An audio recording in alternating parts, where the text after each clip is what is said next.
កំពុងតែឈរជក់បារីតាមម្នាក់ឯងសុកនៅតាមផ្លូវស្រាប់តែមានមីងម្នាក់រត់ចូលមកប្រាប់គាត់ថាមានចៅមួយក្រុមកំពុងតែតាមខ្លំគាត់ឲ្យជួយគាត់ផងគាត់មិនទាន់ទាំងបានសួរនាំអីឲ្យបានច្បាស់ផងស្រាប់តែមីងម្នាក់ហ្នឹងរត់ឆ្លងផ្លូវហើយត្រូវឡានបុកទៅវិញពេលដែលឡានជិះហួសទៅបាត់គាត់បែរជាអត់បានឃើញស្នាមដានឡានបុកឬក៏អត់ឃើញសាកសពមីងម្នាក់ហ្នឹងណាដេកស្លាប់នៅលើផ្លូវហ្នឹងទេគ្រប់យ៉ាងនៅលើផ្លូវហ្នឹងគឺវាធម្មតាដូចអត់មានគ្រោះថ្នាក់ចរាចរណ៍អីកើតឡើងអញ្ចឹង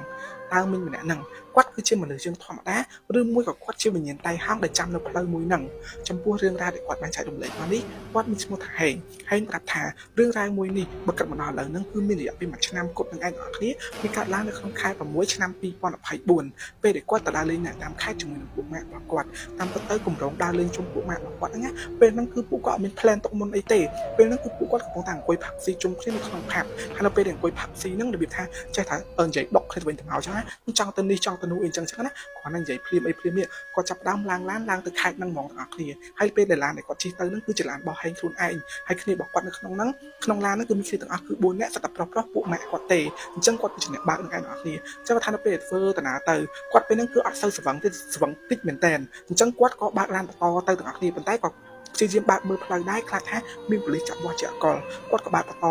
តទៅទាំងអស់គ្នាគាត់ថាផ្លូវដែលគាត់ជិះពេលហ្នឹងគឺជាផ្លូវជាតិធម្មតាហើយខ្ញុំសូមអត់បញ្ចេញទេនៅខេត្តមួយណាអញ្ចឹងគាត់ថាគាត់ក៏បើកទៅបន្តអញ្ចឹងណាពួកម៉ាក់គាត់2នាក់អង្គុយខាងក្រោយចាប់ដើមដេកលក់អីប៉ុន្តែពួកម៉ាក់គាត់ម្នាក់ទៅដែលអង្គុយជិតគាត់ហ្នឹងគឺនាំគាត់ប្រឡប់និយាយខ្លាចគាត់អង្គុយដេកអញ្ចឹងណាក៏និយាយគាត់បើកឡានរហូតដល់ម៉ោង7:12យប់អាចនិយាយបានថាវាជិត10ពាក់កណ្ដាលផ្លូវហើយក៏សត្វតាឡានរបស់គាត់នឹងវាជិតអស់សាំងវាលោតសញ្ញាអញ្ចឹងណាអញ្ចឹងគាត់ក៏បើកឡានដើម្បីមើលកន្លែងចាក់សាំងដោយសារតែផ្លូវដែលគាត់ជិះពេលហ្នឹងគឺជាផ្លូវយើងធម្មតាទេអញ្ចឹងគឺវាងាយស្រួលក្នុងការរកកន្លែងចាក់សាំងមែនតើគាត់ក៏ជិះមើលឆ្វេងស្ដាំពួកម៉ាក់របស់គាត់ក៏ប្រាប់ថានៅខាងមុខទីទៅគឺមានក្រាស់សាំងហើយគឺក្រាស់សាំងគេបើក24ម៉ោង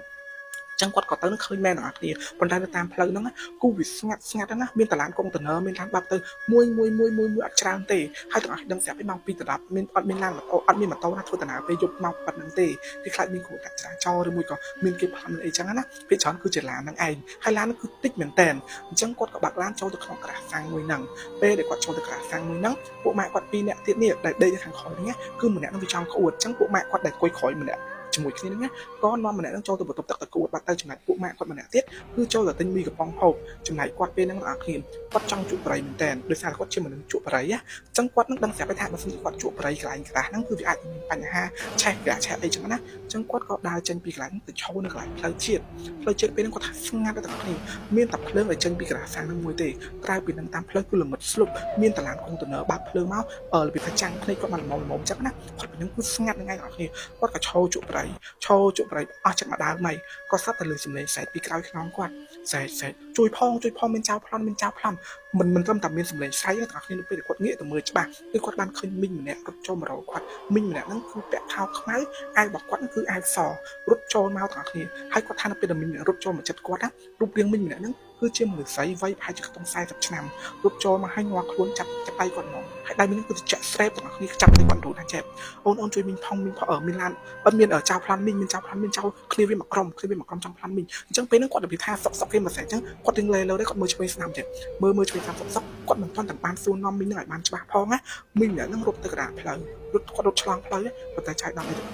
ះមានឡានកុងតឺន័របើកមកបុកពេញមកទំហឹងលឺសំឡេងបុកមកទាំងអស់គ្នាប៉ុន្តែឡានកុងតឺន័រគឺបើកទៅមុខធម្មតាចំណែកគាត់គឺឈោគាំងដោយសារគាត់ដឹងថាចេះឡាននឹងបុកប៉ុណ្្នឹងហើយមីងម្នាក់ហ្នឹងគឺអត់រស់ទេហើយខ្លួនមីងហ្នឹងច្បាស់ជាខ្ទេចខ្ទីហ្មងប៉ុន្តែនៅពេលឡានកុងតឺន័រហ្នឹងបាក់ទៅបាត់នៅលើផ្លូវគឺធម្មតា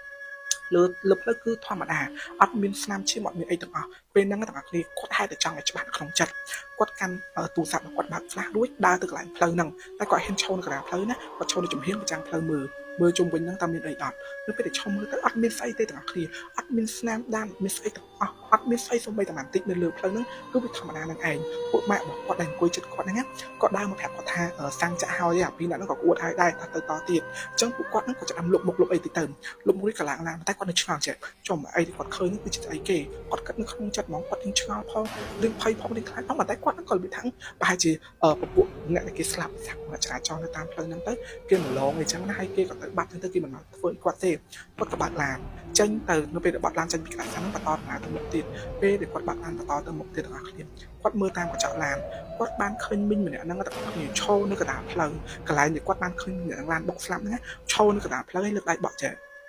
លើកដៃកវីដាក់គាត់អញ្ចឹងគឺលើកដៃកវីដាក់គាត់នឹងឯងទាំងអស់គ្នា គឺប៉ុន្តែពេលហ្នឹងមកដល់ឥឡូវហ្នឹងគាត់នៅតែអត់ច្បាស់ថាចេះតែអារូបភាពឡានបុកគាត់ឃើញហ្នឹងធ្លាប់ខិតហេតុនៅកន្លែងហ្នឹងឬក៏អត់គឺគាត់ហ្នឹងទេគាត់ដឹងត្រឹមតែគាត់បានឃើញមីងនឹងឲ្យគាត់ជឿជាក់ 100% ថាមីងនឹងមិនមែនជាមនុស្សទេទាំងអស់គ្នាច្បាស់ 100% គឺមិនមែនមនុស្សទេពេលហ្នឹងក៏វារបៀបថាកន្លងទៅអញ្ចឹងទៅគាត់ក៏ទៅដើរលេងទៅអីចឹងទៅគាត់ទៅដើរលេងនៅពេលហ្នឹងអស់គ្នាគឺគាត់ទៅ2 យប់រួចអីរួចដើរលេងចាប់រួចអីរួចគាត់នឹងក៏ត្រឡប់មកវិញធម្មតាគាត់ទៅដើរលេងប្រុសហើយនឹងមិត្តភក្តិរបស់គាត់ចឹងទៀតគាត់មិនមែនមកវិញពេលថ្ងៃទេគាត់មកវិញពេលយប់ទម្រាំតែគាត់ធ្វើដំណើរចេញពីខេត្តដែលគាត់ទៅដើរលេងហ្នឹងណាគឺមកបាច់ខ្ទង់9 យប់អីបើមកដល់ចិត្តកន្លែងផ្លូវហ្នឹងទៀតគឺមកចិត្ត2 ទៅ10 យប់គឺមកចិត្ត2 ទៅ10 យប់គឺបើមកដល់អាកន្លែងផ្លូវដែលគាត់បានឃើញហេតុការណ៍ហ្នឹងណាក៏ពេលហ្នឹងគាត់មិនអ្នកបើកទេគឺពួកម៉ាក់របស់គាត់ម្នាក់ទៀតគឺជាអ្នកបើកសុកពួកម៉ាក់របស់គាត់ចាប់តាំងងឿទាំងអស់គ្នាចាប់តាំងងឿពេញមកកំហឹងហ្មងណាចាប់តាំងហ្នឹងនៅអាកន្លែងដែលគាត់បានឃើញហ្នឹងគាត់ឆ្លងផ្លូវហើយទៅឡានស្លាប់នឹងឯងអញ្ចឹងពួកម៉ាក់គាត់ចាប់តាំងងឿហើយពេលហ្នឹងមនុស្សនៅក្នុងឡានគឺភ្នែកសព្រាតដោយសារថាសុកពួកម៉ាក់របស់គាត់ចាប់ប្រាំងអញ្ចឹងគាត់សួរថាមានអីគេមានរឿងអីមែនគាត់ថាចឹងហើយមើលបាក់ឡានសុកតែមានមីងម្នាក់ហ្នឹងមកឈរនៅកណ្ដាលផ្លូវសុកនេះគឺលេចមុខមកឈរនៅកណ្ដាលផ្លូវហ្មងអញ្ចឹងបានគាត់ចាប់ប្រាំងខ្លាចបុកមីងហ្នឹងប៉ុន្តែបុកបាត់ហើយពួកម៉ាក់គាត់ថាបុកបាត់ហើយបើមីងម្នាក់ហ្នឹងគឺបាត់ឆឹងហ្មងបុកទៅគឺបាត់ឆឹងហើយសួយនៅក្រោមឡានគឺពួកម៉ាក់គាត់និយាយចឹងហ្មងអ្នកគ្នាអញ្ចឹងគាត់គិតចេះចំមីងម្នាក់ហ្នឹងទៀតគាត់អត់ទាន់ហ៊ានប្រាប់ពួកម៉ាក់គាត់ទេថាគាត់បានឃើញពីថ្ងៃដែលគាត់មកទៅបោកហើយអញ្ចឹងពួកម៉ាក់គាត់ម្នាក់ហ្នឹងក៏ចុះពីឡានអ្នកគ្នាពេលហ្នឹងមុននឹងចុះទៅក៏មើលដែរថាមានឡានកុងតឺន័រឬមួយក៏ឡានអីមកពីក្រោយអត់ពេលហ្នឹងគឺផ្លូវហ្នឹងគឺវាស្ងាត់ជ្រាបនឹងឯងអ្នកគ្នាគាត់ក៏ចុះពីឡានពួកម៉ាក់គាត់ហ្នឹងចុះពីឡានប្រចាំផ្លាស់ទូរស័ព្ទទៅក្រោមប៉ុន្តែអត់មានឃើញពីណាគេនៅក្រោមឡានទេអត់មានឃើញពីណាគេនៅក្រោមឡានទេអញ្ចឹងគាត់សួរពួកម៉ាក់គាត់បញ្ជាក់ម្ដងទៀតថាបានឃើញមែនអត់ពួកម៉ាក់គាត់ថាបានឃើញមែនសុកមីងហ្នឹងគឺលេចមុខមកឈរនៅមុខឡានហ្នឹងហ្មងអញ្ចឹងបានគាត់ភ្ញាក់នឹងឯងអ្នកគ្នាបានគាត់ភ្ញាក់អានឹងគាត់ចាប់ស្រាំងលឿនហ្នឹងអញ្ចឹងណាអញ្ចឹងពួកម៉ាក់អញ្ចឹងពេលហ្នឹងគាត់ក៏ប្រាប់ថាចាប់ឥឡូវបត់ឡានទៅកន្លែងក្រាស់សាំងសិនទៅអាក្រាស់សាំងហ្នឹងគឺក្រាស់សាំងដែលគាត់ជិះមកមុនហ្នឹងគឺពេលដែលក្រាស់សាំងគាត់ជិះមកពេលមកដំបូងហ្នឹងចង់ឲ្យពួកម៉ាក់គាត់បាត់ឡានទៅហ្នឹងពេលដែលពួកម៉ាក់គាត់បាត់ឡានទៅហ្នឹងពួកម៉ាក់គាត់ម្នាក់គឺយកទឹកលុបមុខលុបអីចឹងទៅដើម្បីស្វាងឲ្យបានលឿនស្វារីអីចឹងទៅក៏គាត់ហ្នឹងឆ្លៀតពេលដែលគាត់ពួកម៉ាក់គាត់ពីរដាក់ទៅកំពុងតាលុបមុខអញ្ចឹងគាត់ក៏ដើរទៅកន្លែងបុកកលឹកកន្លែងចាក់សាំងហ្នឹងបុកកលឹកចាក់សាំងហ្នឹងអញ្ចឹងគាត់ដើរមកឲ្យគាត់គិតថារបៀបទៅវងអត់និយាយពីរឿងហ្នឹងឯងគាត់និយាយពីសួរនាំពីនេះពីនោះអីចឹងទៅថាពេលយប់ចឹងទៅចាក់សាំងដាច់អត់អីចឹងទៅគាត់នឹងចូលដល់រឿងថាចេះបងសួរមួយមើលអាពេលដែលខ្ញុំមកដំបូងនេះពេលមកអា2ថ្ងៃមុនជិះឡានចូលចាក់សាំងនៅក្រាស់សាំងមកឯងសិតតែខ្ញុំឈរជុំបរិយហ្នឹងក៏មានមីងម្នាក់រត់ចូលមកប្រាប់ខ្ញុំថាមានចៅមកក្រុមកំពុងតែប្លន់គាត់ហើយពេលដែលខ្ញុំងាកទៅមើលគាត់ថានិយាយមិនទាន់បានណាផងមីងណាហ្នឹងបាច់ចរត់ឲ្យឡានបុកវិញហើយបាត់មីងនឹងឆឹងមីងនឹងអីគេបងមកឲ្យប្រាប់ខ្ញុំតិចមិនអត់ប្រាប់ណាគេទេអញ្ចឹងបុកកលឹកហ្នឹងគឺគេរបៀបថាគេស្ដាប់ហើយគេយើងលក្ខណៈសាច់សើចញឹមហើយគេមើលមុខនេះរួចក៏គេនឹងអត់លាក់ទេទាំងអស់គេប្រាប់ឡងថានៅតាមផ្លូវហ្នឹងគឺមានគូហចរាចរណ៍មួយគឺមីងម្នាក់ហ្នឹងអត់គ្នាគាត់ហ្នឹងគឺជាអ្នកដំណើរដែលគាត់នឹងចូលមកចាក់សាំងនៅក្នុងក្រាស់សាំងហ្នឹងប៉ុន្តែគាត់ក៏ដើរទៅខាងក្រៅនិយាយទូរស័ព្ទហើយពេលដែលគាត់ដើរទៅនិយាយហ្នឹងគឺខ្ទង់ម៉ោង9 យប់គាត់ឆក់ទៅនិយាយអត់ដឹងនិយាយខ្លះគាត់សាប់តែនិយាយសុកគាត់លឺសលេងមីងនឹងស្រែកមកទាំងអស់គ្នាចៅឆក់កាបូបអីចឹងឆាប់ផ្លាន់អីចឹងណាក៏មិនដឹងមិនទេទាំងអស់គ្នា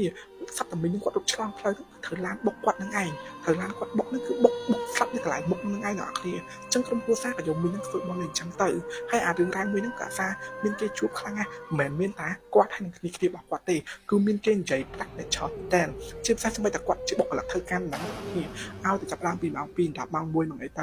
គឺតែងតែឃើញមីងនឹងដើរតាមផ្លូវដើរយំដើរចឹងទៅពីខ្លះទៅដើរអត់មានឡានណាឲ្យឈប់ពីគាត់ស៊ូប្រាប់ថាឡានមានទីប្លន់ចឹងណាគឺរត់មកប្រាប់បុគ្គលិកតែរត់អត់ចូលដល់ក្នុងឯងឈរត្រឹមមាត់នេះស្អាតថាអូនជួយហងចៅប្លន់មីងគឺរត់របៀបថាឡើងនិយាយចឹងហើយគឺបាត់មីងទៅឆាំនឹងឯងទាំងគ្នាហ្នឹងហើយចំពោះរឿងរ៉ាវដែលគាត់បានចែករំលែកមកហ្នឹងគឺមានតែប៉ុណ្្នឹងទេហើយបើសិនទាំងអស់គ្នាមានរឿងចែករំលែកចាកុំភ្លេចឆាតមកក្នុង account IG របស់ខ្ញុំផងហើយមួយទៀតកុំភ្លេចទៅតាមដានទស្សនារឿងសងដៃខ្ញុំវិញដែលនឹងធ្វើការចាក់បញ្ចាំងគ្រប់រោងភាពយន្តទាំងអស់នៅថ្ងៃទី26ខែមិថុនាឆ្នាំ2025នេះហើយគ្រប់រោងភាពយន្តទាំងអស់នៅទូទាំងប្រទេសកម្ពុជាហើយរឿងសងដៃខ្ញុំវិញនេះគឺជារឿងរ៉ាវមួយដែលអ្នកនរគ្នាមិនគួររំលងទេព្រោះជារឿងដែលផ្សារជាប់ជាមួយនឹងវប្បធម៌ប្រពៃណីសិល្បៈរបាំបុរាណភ័យរន្ធត់មិត្តភាពហើយនឹងស្នេហ៍ច្រឡំស្នេហាគឺស្នេហារវាងម្ដាយឪពុកយើងនឹងក៏មានក្នុងនឹងដែរគុំភ្លេចតាមដានទស្សនាបានច្រើនណាព្រោះរឿងមួយនេះគឺជារឿងដែលផលិតដោយអភិភៀមហើយក៏ជាស្នាដៃនិពន្ធរបស់ខ្ញុំផ្ទាល់ដែរទាំងអស់គ្នាគុំភ្លេចតាមដានទស្សនាបានច្រើនទាំងអស់គ្នា